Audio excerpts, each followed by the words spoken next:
So thank you so much for being here. This is May. She is a holistic coach, and she is here to talk to us today about the benefits of living a sugar-free life. And we're talking about refined and processed sugars. So May, I'll pass it over to you. Can you please introduce yourself and tell us what inspired you to become a holistic health coach? Cool. Thanks, Wendy. Thanks for having me in your community. I've spent a little time seeing what's going on, and it looks like a lot of fun and a lot of sharing. And just, I think that's caring, right? Like you guys are able to see what's going on with each other and helping with that. I think you're doing an amazing job for all of these people. So yeah, thanks for having me here. I'm Mayuri, known as Holistic Maymay. I decided to become a health coach about 3 years ago. I think it's almost 4 years. Just my whole life kind of just went a bit topsy-turvy. From about 2015, my mom got really ill, and she, diagnosed with heart disease, and many of her sisters struggle with the same stuff. And then from there, we discovered there was, something going on with my dad, and he had dementia, and my parents lived a fairly healthy life. We grew up vegetarian. They grew up vegetarian. My dad used to run. I mean, even in his early 60s, if we were on the beach, he would outrun me. And I mean, I used to do long distance running, so he would put me to shame every single time we were on the beach. He would be in the gym, and he would take part with these like 20-something-year-olds doing these, I don't know what you call them, but like these challenges where it's like a push-up and a burpee and a this and a that, and then you got to go run 5Ks, and he would do all of that with them. So he was physically healthy. He ate a good diet, but I mean, you'll appreciate this because he lived a very high stress life. So his work was very stressful. Life was very stressful because of, finances and looking after extended families and things like that. And he had a lot of responsibility on his plate. And near to the end, the career that he was in, they changed all the laws, and he had to go back and study. And academics was never a strong suit for him. He was a talker. He was he had a passion for being with people. And when he had to go at the age of 61, I think it was, and write an exam, it just put him under so much of stress that I think it exacerbated his the gene for dementia and all of that. And he was diabetic from the age of 40 as well, which had an effect on that.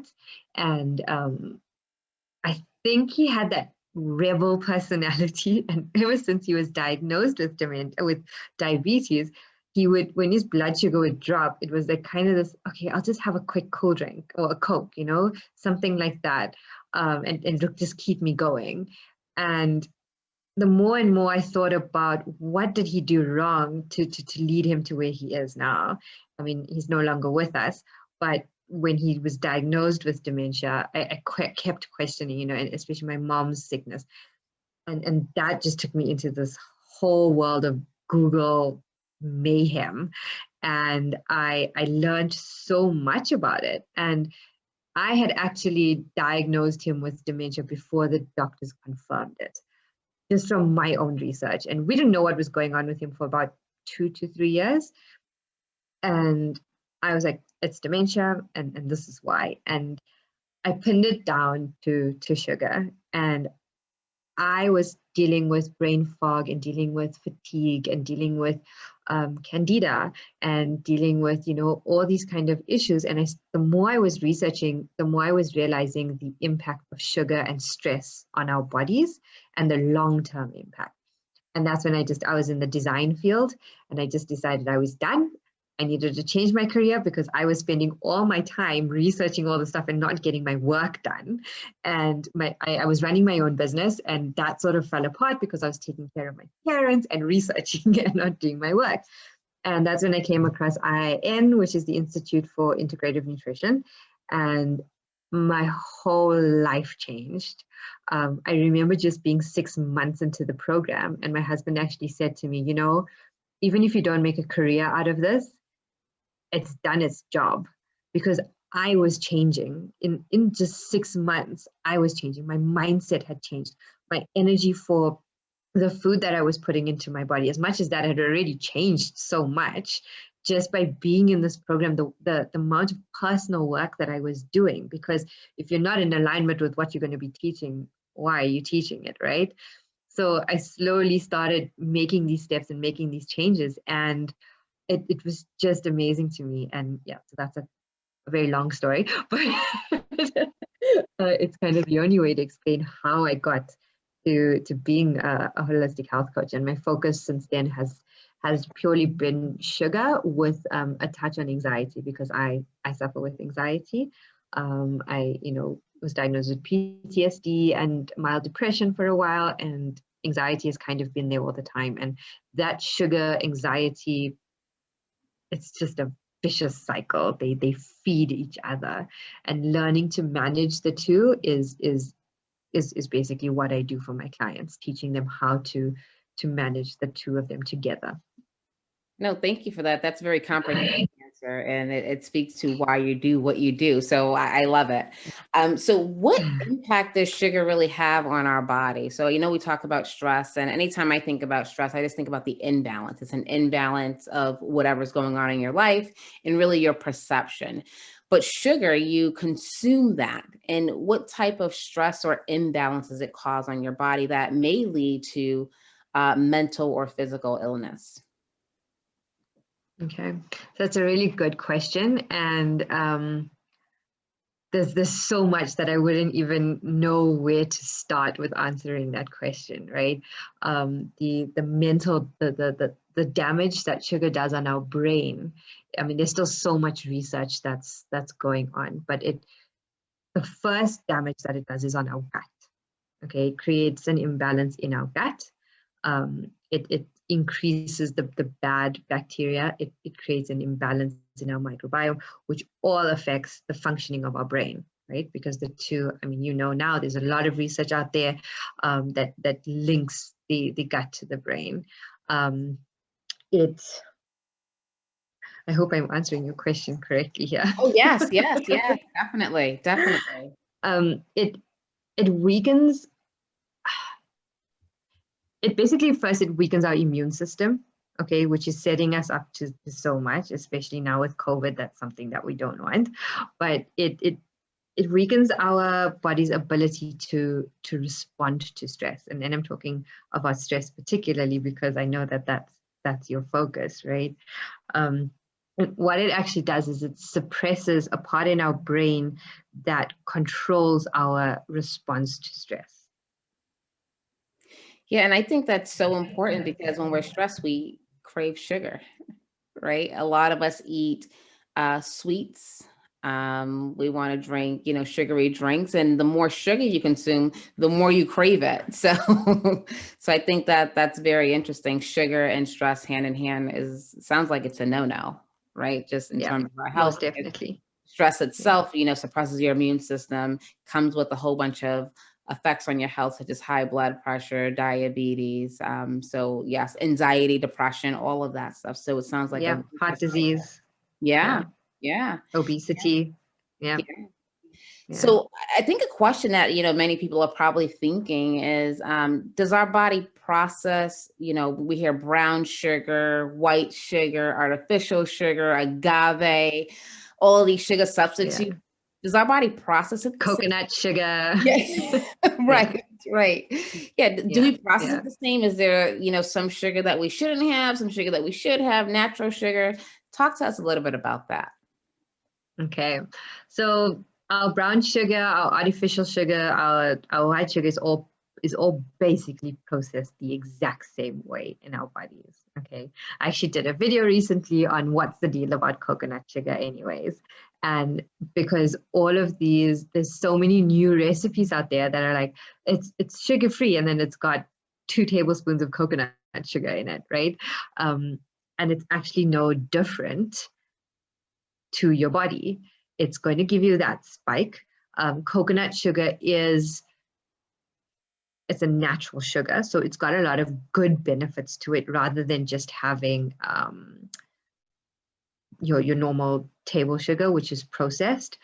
So it does have good benefits, but from a processing perspective in your body, it's doing the exact same thing. It's spiking your blood glucose level. It's doing all of those things the same way. So honey, went blank. What were the examples that you gave? Your brown sugar, your white sugar, your agave, your coconut sugars. All of those things are basically processed the same way.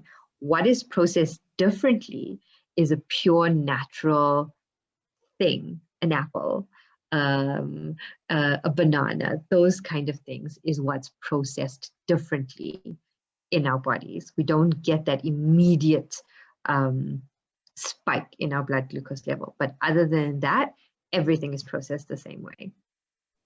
That is good to know. So it's okay to have natural sugar, so like fruits and all of that. Yeah. But if you're going to go, sorry to cut you off, if you're going to go and have 3 mangoes, you're going to have a blood glucose spike, okay? Yeah, in moderation, right? Everything in moderation. Yes. Yeah. Yes.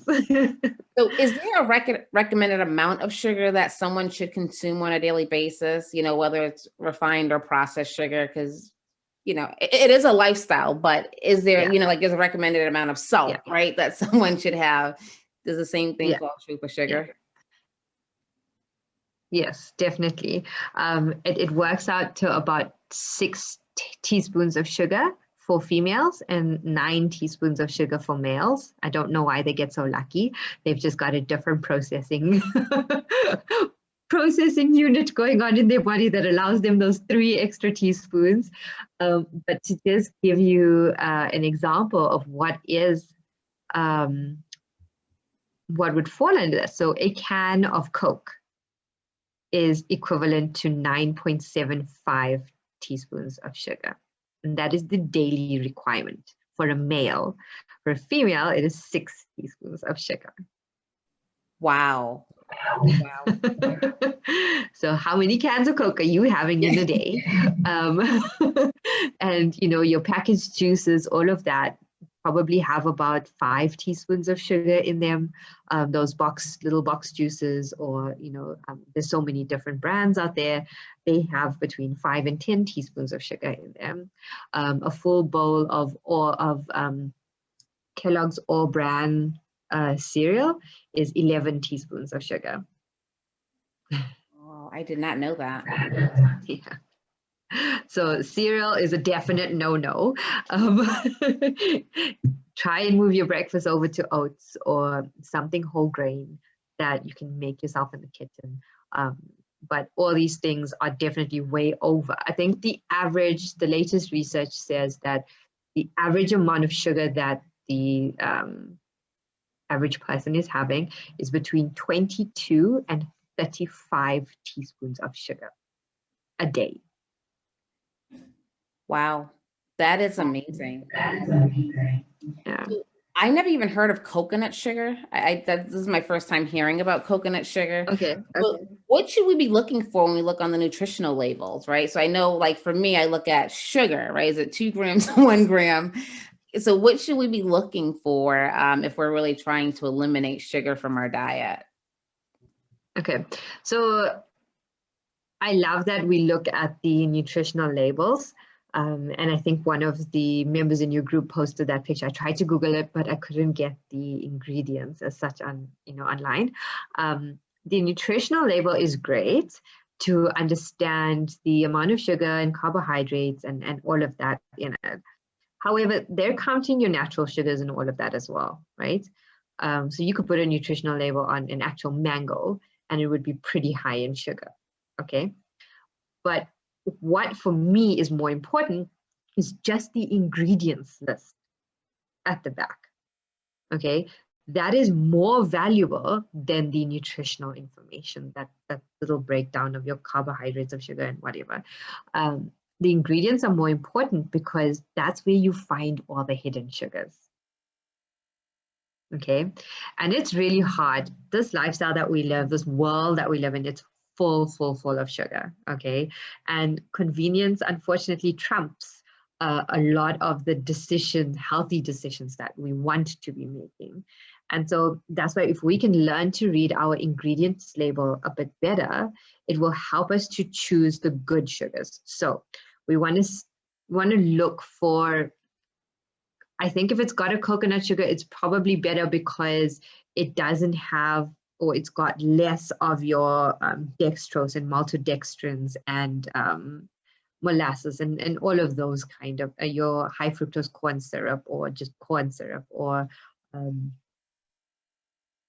can't think of another one right now, but even just, brown sugar. These are highly processed sugars, which have very little value to it and a lot of chemicals and artificial ingredients in it, which is going to be the things that are going to cause inflammation, cause you to not be able to deal with your stress properly, cause the damage in our brains, cause the damage in our gut, adding more toxins into our bloodstream because it damages our gut, which causes that leaky gut syndrome, which lets all the toxins into our bloodstream, right? So all of those bad ingredients, if you can go into Google and search the top 50 names for sugar, and you'll get the names like dextrose and maltodextrin and high fructose corn syrup. So when you're looking at the label, the words are put in order of the amount that it's used. Is that good English? I don't know, but so the first 5 ingredients is basically what makes up the product that you're eating. Okay, so there's so many products out there where on the front of the label it's like with olive oil or with coconut sugar or what is the famous sugar that you guys have? I can't remember the name now, sorry, but you guys have a natural sugar replacement in America. I keep watching this guy, Flav City. I don't know if you watch him. No. He's from America, and he goes around to your Trader Joe's and your Costco's and all of that, and he analyzes all the products and he shows you what's good for you. And I love watching his videos. It just gives me food for thought. And sometimes it's got that on the front of the box, and when you look at the ingredient label at the back, it's like the last name there or the second last name, and that's because there's so little used. They use enough to just put the name on the ingredient first, whereas there's maltodextrin and high fructose corn syrup, and these are the things that are making up your product. So you say no to sweet and low, to stevia and all of that, right? We shouldn't. Stevia is fine. Stevia is fine. It's stevia comes from a plant. Okay, that is not going to give you that spike in your blood glucose level. Stevia, sorry, that is what you were asking, what should be looking out for. So stevia, erythritol, yeah, those two are probably a bit multi-lol, all the lols. Anything that's got a lol at the end is great, as well as stevia. And you've got xylitol, all of these kind of things. They're not going to increase your blood glucose level. However, if you consume too much of it, it can have a negative impact on your gut. You could land up with diarrhea. You could land up with nausea, just that upset sort of bowel happening if you have too much of it. So it's great. There's so many chocolates out here that have maltolol as their sweetener, which is great, especially for diabetics, but it will send you straight to the toilet if you eat the whole slab. Good to know. Good to know. Yeah. Can you talk to us about, we hear about sugar detox. So 1, what is it? 2, is it sustainable, or is it something we should do periodically in our lives? Okay. So I'm not too familiar with the term, we use, obviously everyone goes through a sugar detox, but it's not too popular here, I guess. But when you say sugar detox, you just mean something that's done kind of like how you're doing your fast? Yes. Yeah. Okay. I think it's valuable to bring awareness to yourself. I do fear, however, that if it's a full-on sugar detox, you could do a little bit of damage. Okay, it's with all these diets, fad diets, you shock your body. You shock your body into starving itself from what it's used to having, right? I'm all about slow and steady wins the race. So you could do a sugar detox, but you could take it slow and take 3 months to do it, right? Where much like you've done for the past 8 days, you guys have just eliminated sugary drinks, right? And I think you're going to change it up next week or not. Yes, we are Yeah. going to add to that. So we're going to remove some sugary foods from our diet, or at least a And couple that's of meals. amazing. Yes. Yeah. And that's amazing because you're not just shocking your body. Might have shocked your body a little bit if you're somebody that drinks, 2 sugars in their coffee 6 times a day, or has a Coca-Cola every day, or some sort of soda every day. So, but it won't be as much of a shock to the body if you had just cut everything out, right? And what that could do, it could make your body think that it's starving. It could, up your stress hormones. It could, disrupt your sleep because now your body's like, okay, but where am I going to get the energy from? And it's completely freaking out, to be totally basic about it. But yeah, I think I would do it very slowly, pick one thing at a time, and go about it like that. If you wanted to do it periodically, pick the thing that is your go-to sugar. If it is the soda, then maybe every couple of months for 2 weeks, cut out the soda. And that could be your detox rather than completely going on like a complete cleanse, if that makes sense. No, yeah, that definitely makes sense. And that brings me into my next question. Can you tell us a little bit about your Facebook group and the program that you have and really helping people make this a lifestyle? Sure. So I actually started my Facebook group kind of like a maintenance thing for my existing clients because they would do my sugar-freeing program and then be scared as to what was going to happen afterwards. And a lot of them do sign up with me, but those who don't would get, a little bit frantic near to the end. Okay, but how am I going to stick to this? I need accountability. And I still wanted to be with them even if they couldn't do one of my other programs.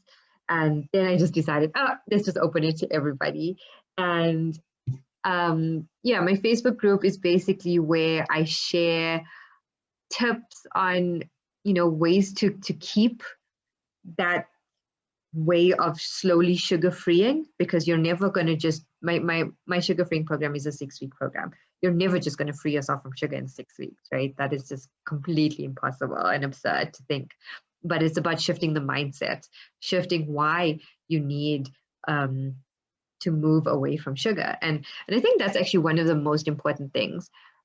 A lot of my clients who are diagnosed diabetic or pre-diabetic or insulin resistant, they go to the doctor and the doctor's like, yeah, cool, cut sugar. Okay, bye. See you in 6 months.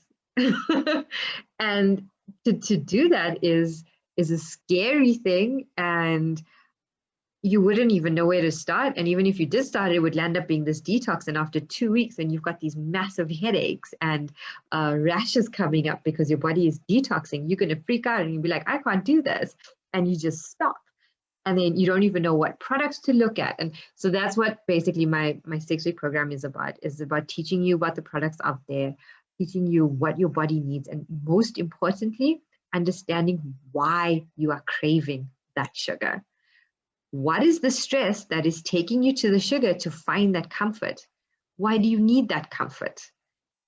And a lot of the time it comes down to something that happened 10 years ago, or something that happened last year and that you totally forgot about, but it's causing you, something triggers you and you go to the sugar. Something triggers you the next day and you go to the sugar, but you're not associating it with that trauma. And so you just think, well, it makes me feel good, so I'm just going to keep doing it. And your brain is telling you it makes me feel good, so go back there. We need that thing, right? So it's my group is basically to help the people that want to go on this journey to have those reminders, right? I mean, and I don't only talk about sugar. I talk about some of the other things that I coach on. And you mentioned I'm a holistic health coach, so I look at every part of your life, not just the nutritional part of it, the emotional side of it, the past trauma side of it, what's going on in your home currently. Is this the career that you set out to be in, or is there something else that you want to be doing and you're just too scared to take that step? You live in fear of, well, this is what I've been doing for 25 years, so how dare I think I can actually do something else? And I work on a lot of those kind of things with my clients. So I actually do 2 free sessions a week, and it's on a Monday night and a Tuesday. And well, it's Monday evening and Tuesday evening for me. So it'll probably be around midday, I think, for you guys. But where Mondays I just chat health, life, whatever's going on, whatever I feel is relevant at that time. And then Tuesday is a sugar session where I chat about something like this, stress on your body. And then the next week I will do a recipe. So the recipe thing is pretty new. I'm very clumsy in the kitchen. So I never really wanted to be that health coach that is cooking and, you know, showing these perfect little Buddha bowls. And I don't know, I suck at all of that. But my clients have been begging me, and so I was like, well, then you've just got to deal with the dishes behind me and me being, you know, fumbling in the kitchen, but because this is who I am. But I mean, these are the things that I make. These are the things that I love to make, eat, and, you know, feed my 16-month-old baby. You know, it's all natural sugars and it's delicious, and we don't need to rely on chocolate cake and Coke to, you know, hit that sugar craving. Sorry, I talk about Coke a lot because I just see it so often. And, you know, you go to the stores and there's just Coke. And it just boggles my mind that we are in this world and feeding this to ourselves, number one, like where's the self-love here? And then to our loved ones, we're feeding it to each other, and it is just poisoning us. But anyways, that's a whole topic for another day, right? Like I need to have like a whole Coke talk all the time. But yeah, that's basically what my group is about. And my 6-month my 6-week program is just about sugar freeing and learning the basics about how to step out of your habits, how to step out of your cravings, and how to really just look and see what's going to serve your body from an emotional perspective, from a mental health perspective, and from a nutritional perspective. And then I've got many other programs, but please, you're welcome to join my group. It's completely free. I'm just there to share advice to help you make better choices for yourself on a daily basis, and to understand that it never ever has to be as stressful as all or nothing. You never have to be in this really bad diet or this really good diet. There is a medium and you can find it, and I'm just there to help you do that. No, that's awesome. And what's the name of your group? Holistic Maymays Sugar Freers. Good. Thank you so much for that. And I think you brought up a really good point about getting to the root of the problem. I think many times in life, you know, we do things just because we do it. That's how we were raised. But it comes a point in life when we have to take responsibility for our own health, our own lives. And, you know, if you know something's not good, how do you wean yourself off? But you have to really understand that it's not good, right? Because that's going to be what motivates you to make the change. And any change you make in life is not easy. It's definitely a process. So it's always better to do that in a community of people who are supporting you. So I want to thank you for saying that, to get to the root of the problem. Why do I grab the Coke? Why do I, you know, grab the candy bar? And a lot of people in, you know, the community, in my community, are saying that they're more mindful, even though we are just eliminating sugar from our drinks. But that mindfulness is so essential. That's really the start, right? To kind of be aware. And then you make the choice. Do I drink the Coke or do I drink the water? Right. So what are your thoughts around dark chocolate? I know dark chocolate is a hot topic when we're talking about sugar. Do you have any advice on that? I love dark chocolate. I actually did a whole video. I did a live in my group about dark chocolate. I think it was 2 weeks ago, because So I mentioned I have a 16-month-old baby. So I had my sugar pretty much in check until I gave birth. And then I don't know what happened, but like all the sugar cravings came back. And so I indulged a bit in my dark chocolate habit. I call it a habit because it is. And it got me thinking about the different types of dark chocolate that are out there. And I was at the store recently, and it's become a habit to buy a slab of dark chocolate whenever I go to the stores. And I saw this whole new range of dark chocolates that were being imported from Peru and Barcelona. And I was like, wow, this must be amazing, right? It's coming from Peru. It must be the real deal, like cocoa, from the cocoa bean. And I picked it up and I put it in my basket and I walked.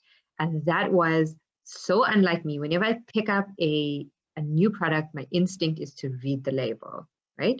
But because the sugar is so addictive, I saw this and I was blinded by Peru that I didn't even bother to check the label. As I was standing in the queue, it occurred to me, hey, maybe I should read this. Let's see what they put inside. There was so much artificial crap inside there. I was mortified. I was depressed because I was just like, this, I got so excited by just the word Peru that I didn't even think to look at the label. And dark chocolate is amazing. It has really good benefits, but it is the raw cacao in the dark chocolate that has the benefits. And because it is dark chocolate, the raw cacao content is so much higher than our milk chocolate or any other chocolate, right? And that's why it's beneficial. Raw cacao is a superfood. It has so many benefits for our body. Immune system. It boosts our immune system. It reaches all the cells in our bodies really quickly to rejuvenate them. It's got that little bit of caffeine in it that actually serves us. There's so many articles out there that caffeine is good and caffeine is bad, but that little bit amount is just good enough for us to just, revitalize everything. So I know that the fad at the moment is dark chocolate is amazing, and it is, but choose it wisely. Look at the ingredients at the back of the dark chocolate. Don't have too many blocks like I did. 1 or 2 blocks is just enough for the night. It actually helps you sleep better. So having a bit of dark, if you're feeling snacky after dinner and you want to go for that packet of chips or biscuits or something like that, have a block or 2 of dark chocolate, and that's going to help you sleep better as well. Awesome. Well, thank you so much. So I do have a rapid fire that I want to take you through before we wrap up, but do you have any last words for our listeners before we get into that? I guess I want everybody to become sugar-free, right? I just want to say that if this is something that you want to do, firstly, be incredibly proud of yourself that you're thinking about doing better for yourself, and celebrate that fact, because that's really, really important to do that, to note that you're trying to choose better for yourself. And those of you that have been taking part in Wendy's sugar fast, I mean, you guys are already there. You've chosen better for yourself for the last 8 days, which is magnificent. But what I want to share is that try not to get too stressed about it. It's not the be all and end all, and you don't have to go all in, and just take it day by day, week by week, and choose a little bit better for yourself each time. And I think that is good enough. And eventually you will get to the place that you want to get to. That's awesome advice. Try not to do too much at one time where you are stressed out about it. It should not be stressful at all. That's why we're in the community doing it together. It's supposed to be fun and healthy at the same time. So exactly. So yeah. All right. Well, let's get into our rapid fire. So tell me the first thing that comes to your mind to finish these sentences or answer the question. Ready? Yes. I think. Wellness means? Love. I know I'm stressed when? I have 10 different thoughts in my head at once and I don't know where to start. My go-to stress management solution is? Breathe deep, deep, deep into my belly. The last time I had a belly laugh was? Probably this evening with my daughter. Nice. One thing I learned about myself during the COVID-19 pandemic is, Oh, that my anxiety is just an ongoing healing process. yes. And the last one is, I'm grateful for. For the love in my life. Nice. Awesome. Well, thank you so much for spending time with us. This has been great. Well, thank you for having me, Wendy. It's been so fun, and I always love talking sugar. So thank you so much for giving me an opportunity to do that. Yes, absolutely. And we'll have to have you back soon. Please do talk Yeah. about Coke. Yeah.